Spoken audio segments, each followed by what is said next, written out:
La réponse que je donne le plus souvent lorsque cette question m'est posée, c'est que c'est grâce à la lecture, mais c'est faux. La vérité est que je n'ai jamais voulu devenir écrivain. Cela n'a jamais fait partie de mes ambitions. Enfant, je rêvais de devenir pianiste. Je voulais faire de la musique parce que j'avais un modèle en la matière, le cousin dont j'ai parlé dans mon intervention sur TEDx. Lire et écrire n'étaient pas encore des passions. Ce sont les vicissitudes de la vie qui m'ont conduit à la lecture, laquelle m'a conduit à l'écriture. Pas encore de livre, juste l'écriture. L'écriture comme viatique, comme exitoire, comme moyen de confier à ma feuille ce que je n'osais dire tout haut. Jusqu'à l'âge de 14 ans, je ne savais pas qu'il existait en Afrique des gens qui écrivaient des livres, c'est-à-dire des gens qu'on présentait comme des écrivains. Tous les livres que j'avais eu à lire dans mon enfance avaient été écrits par des auteurs occidentaux, des gens que je n'avais aucune chance de rencontrer, des gens comme Stephen Zweig, Charles Dickens et Arthur Conan Doyle.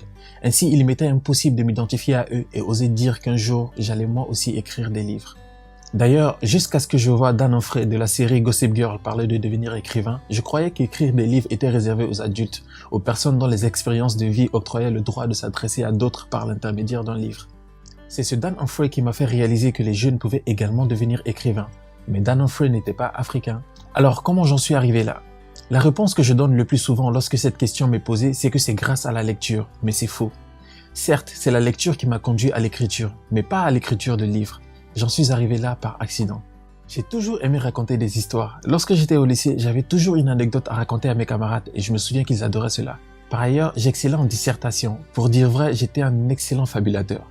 Lorsque j'étais face à un sujet que je ne comprenais pas, je racontais une histoire et ça passait toujours. C'est lors d'un voyage effectué au Congo-Brazzaville que j'ai eu l'idée de créer ma première véritable histoire. Je dis véritable histoire pour préciser qu'elle avait été entièrement pensée et écrite par moi.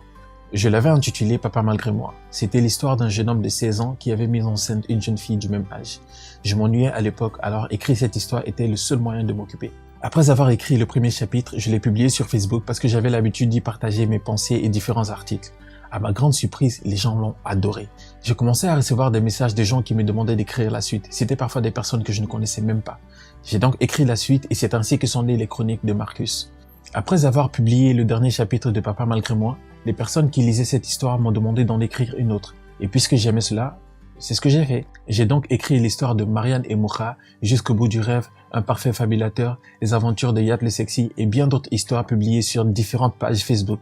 J'aimais cela, j'aimais raconter des histoires, j'aimais les écrire, mais j'aimais encore plus partager mes idées et recevoir des feedbacks. Ainsi, lorsque certains parmi les personnes qui me lisaient ont créé la page pour que Marcus écrive enfin un livre, ce n'est pas une fiction que j'ai écrite, mais plutôt un essai, mon premier livre, La jeunesse africaine a une voix. J'avais envie de partager les idées que j'avais à cette jeunesse africaine, et pour moi, écrire un livre était le meilleur moyen d'y parvenir. Ce que je trouve génial avec les livres, c'est qu'ils parlent à plusieurs personnes en s'adressant à chacun individuellement. Et pour moi, c'est le meilleur moyen de partager mes idées, mais également raconter des histoires. Voilà pourquoi j'écris des livres.